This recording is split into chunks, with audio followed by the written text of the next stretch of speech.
ang ginagawa ninyo? Tumayo kayo. Ano lang sabihin ng mga patrolman ninyo ngayon doon sa baba? Ganito na lang among PNP, walang bayag. Kinakawawa na nga kami. Kinakawawa pa kami ng sariling ahensya namin.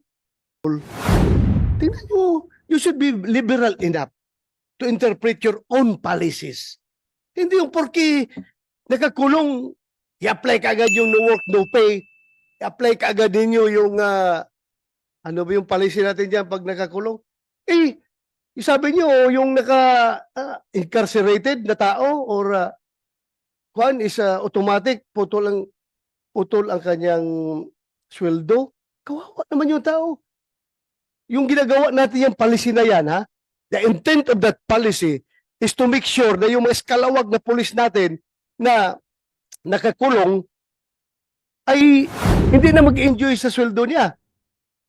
Is Grijaldo eskalawag. Kaya for purposes of discussion, sabihin nyo, isa, wala kami magawa. Yan ang polisiya natin. No work, no pay. At kapag incarcerated, putol ka ng sweldo. But still, dapat may puso kayo sa tao ninyo.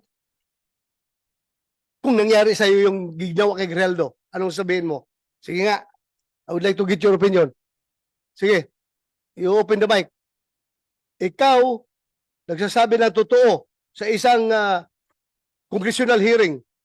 Kinuntim ka, ikinulong ka.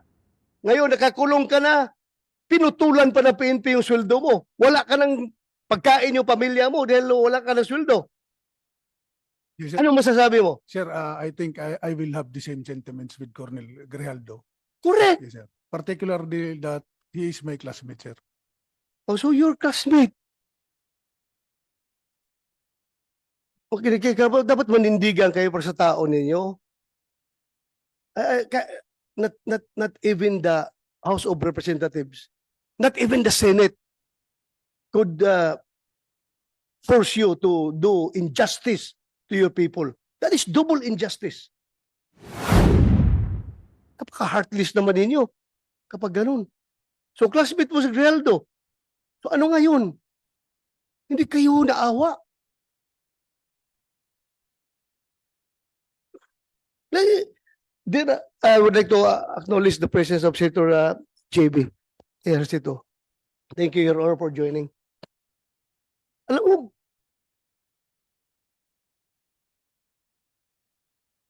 that is why I required the Chief PNP to be here.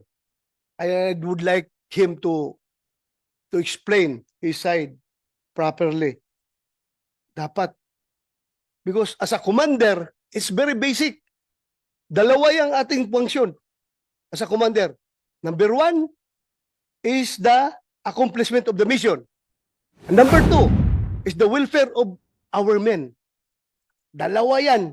Magkatabi yan. Accomplishment of the mission, welfare of our men. Anong welfare ang ginawa niyo kay Grijaldo?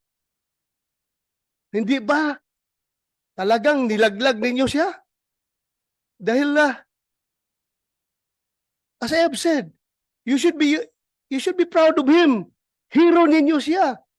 Porque galit sa kanya yung Quadcom, galit na rin kayo sa kanya.